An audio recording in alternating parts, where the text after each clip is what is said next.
नमस्कार दोस्तों, कैसे हैं आप सब लोग। देखिए, आज जो टॉपिक ऑफ डिस्कशन है वो है बुक्स के बारे में। सबसे इम्पोर्टेंट बुक्स जो बॉटनी के लिए, जो मैं समझता हूँ कि काफ़ी जो सही है बीएससी के लिए, एमएससी के लिए। ये शुरुआत करना चाहेंगे लोअर बॉटनी से। जो मुझे सबसे अच्छी बुक लगती है वो एस चंद पब्लिकेशन की है, ब्रायोफाइटा की। ब्रायोफाइटा की ये काफ़ी अच्छी बुक है। इसमें सारी डिटेल्स मिल जाएंगी आपको, मतलब जो कुछ भी चाहिए details related two examples, classification, सब कुछ मिल जाएगा इसमें ब्रायोफाइटर। और एस चंद पब्लिकेशन तो समझ ही रहे हैं, एस चंद अपने आप में एक ब्रांड है, उसमें कुछ ब्रांडिंग करने की ज़रूरत भी नहीं है। काफ़ी अच्छी बुक है बीएससी के लिए भी और एमएससी के लिए भी, काफ़ी अच्छी किताब है ये। उसके बाद अगली बुक के बारे में हम लोग बात करेंगे, वो है इंट्रोडक्टरी माइकोलॉजी।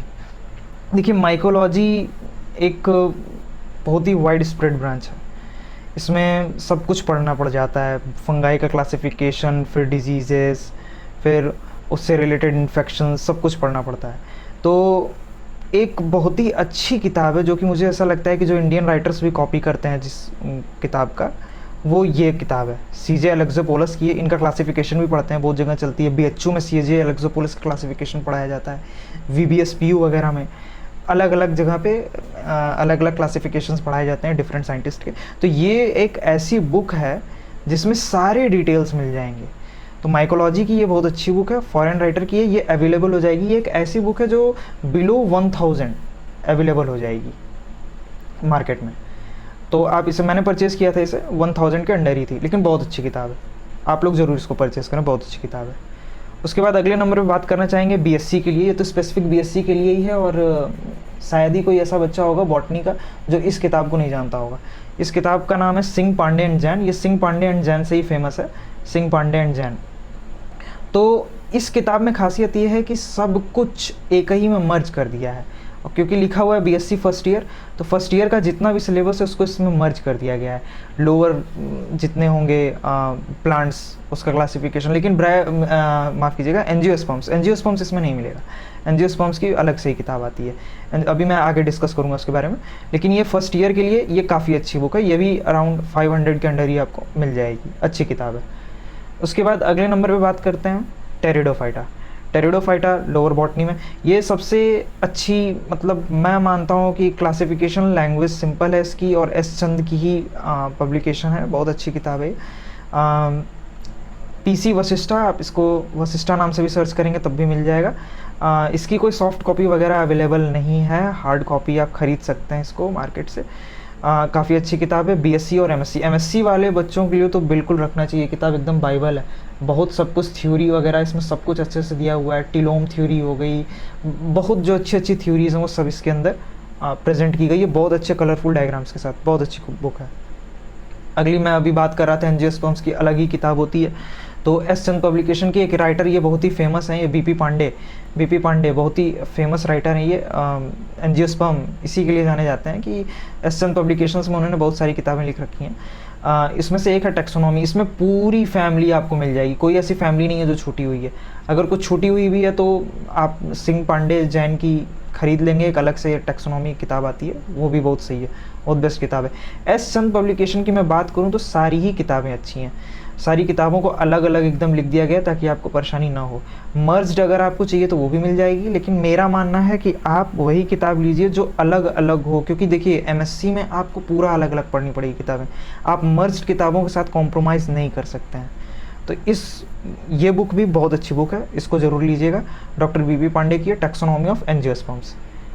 अगली जो बुक है वो है botany for degree student, gymnosperms. इसमें खासियत मुझे ये लगी कि इसके जो कलरफुल डायग्राम्स हैं बहुत ही, मतलब ऑथेंटिक, बहुत ही सही, काफ़ी अच्छी बुक है।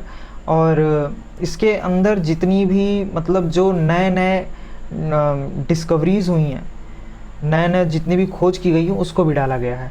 और सबसे खासियत ये है एस चंद के बुक्स की कि लास्ट में, इसके एकदम अंत में बिब्लियोग्राफी रेफरेंसेस दी रहते हैं। उस रेफरेंसेस को आप लोग गूगल स्कॉलर किसी अच्छे रिसर्च साइट पर डाल करके दोबारा से उसके ऊपर सर्च कर सकते हैं कि कहाँ से ये सारी चीज़ें ली गई हैं।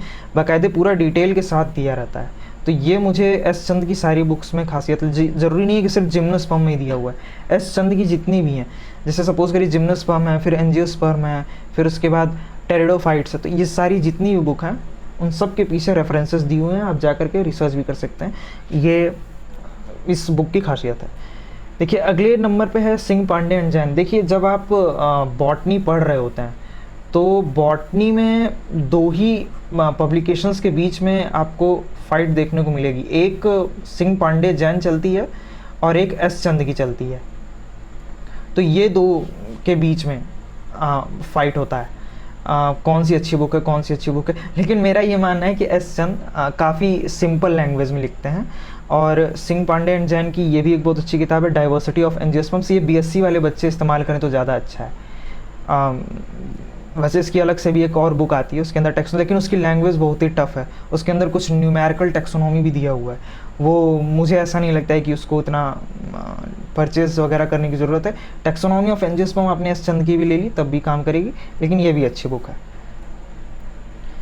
और फिर बात करते हैं एल्गी। ये पर्सनली मेरी फेवरेट बुक है। इसके अंदर एल्गी की सारी चीज़ें दी हुई हैं दोस्तों, रीसेंट रिसर्चेस, फिर उसके बाद एल्गी के अंदर और क्या एडवांस रिसर्चेस किए जा रहे हैं, फिर उसके बाद जो है इसके अंदर क्वेश्चंस दिए हुए हैं जो यूनिवर्सिटीज़ वगैरह में आए रहते हैं, फिर उसके बाद इंट्रेंस एग्जामिनेशंस के जितने भी क्वेश्चंस होते हैं वो सारे इसके अंदर दिए हुए हैं विद करेक्ट आंसर्स। इसके अंदर आपको मिनिमम नंबर ऑफ एरर्स मिलेंगे जो कि मुझे बहुत अच्छी लगती है। एल्गी में खासियत यह है इस बुक में कि आपको क्लोरोफाइसी अगर आप पढ़ रहे हैं तो ऐसा नहीं है कि आपको 2 पेज में बस सिमटा दिया है, 3 पेज में सिमटा दिया, नहीं, कम से कम 7 से 8 पेज उसका पूरा ब्रीफ डिस्क्रिप्शन, फिर उसके बावजूद रेफरेंसेस दिया हुआ है कि रेफरेंसेस टोटल कितने हैं इसमें। तो दोस्तों ये था पूरा बुक के बारे में जो एस चंद पब्लिकेशंस की हैं और जो कि मैक्सिमम बीपी पांडे और इन लोगों द्वारा लिखी हुई है। अब ये जो किताब है ये है बीआर वशिष्ठा की। देखिए मैंने फंजाई के बारे में पहले डिस्कशन किया था कि आप एलेक्सोपोलस को ले लीजिए। देखिए लेकिन एलेक्सोपोलस की बुक तो ले लीजिए, लेकिन उसकी लैंग्वेज उतनी आसान नहीं है। जैसे आप कोई भी फॉरेन राइटर की किताब पढ़ने जाते हैं, जैसे बायोकेमिस्ट्री पढ़ने जा रहे हैं आप, तो बायोकेमिस्ट्री में होता क्या है कि आप जब बायोकेमिस्ट्री पढ़ रहे होते हैं तो जो सबसे अच्छी बुक रिकमेंड की जाती है उस बुक का नाम है लेहेंजर, लेकिन उसकी लैंग्वेज उतनी आसान नहीं होती है, तो उसका लोग अल्टरनेटिव दे देते हैं इंडियन राइटर्स की। वैसे ही इंडियन राइटर जो सबसे बेस्ट हैं फंजाई के लिए वो हैं बीआर वशिष्ठा। इस बुक की मुझे जो सबसे अच्छी खासियत ये लगी कि सबसे आखिरी में इसमें प्लांट पैथोलॉजी दिया हुआ है, और वो प्लांट पैथोलॉजी छोटा सा ही है, बहुत ज़्यादा नहीं है, लेकिन उसमें सब कुछ एक्सप्लेन कर दिया गया है, जो कि ये बात मुझे बहुत अच्छी लगी थी इस बुक के अंदर कि सबसे पहले इसका एक इंट्रोडक्शन दिया गया है, फिर उसके बाद सबसे लास्ट में जाकर के आपको पैथोलॉजी देखने को मिलती है। पैथोलॉजी में अच्छे से साइकिल भी एक्सप्लेन की गई है, डैम्पिंग ऑफ डिजीज़ हो गई या कोई भी बैक्टीरियल डिजीज़ भी हो गई, एक एक दो दो ही एग्जाम्पल लिया गया है, लेकिन सबसे अच्छा है आखिरी के कुछ पोर्शंस दिए हुए हैं। लेकिन आप जब इस बुक को पढ़ेंगे तो आपको एक चीज़ रियलाइज़ होगी, यार इन्होंने अच्छे से स्मार्टली कॉपी किया है एलेक्सोपोलस की बुक को, जो कि अच्छी बात है। तो दोस्तों ये था आज का डिस्कशन। उम्मीद करता हूँ टॉपिक आपको अच्छी लगी होगी। वीडियो अच्छी लगी हो तो लाइक कर दीजिए, चैनल को सब्सक्राइब कर दीजिए और शेयर कर दीजिए। Thank you so much.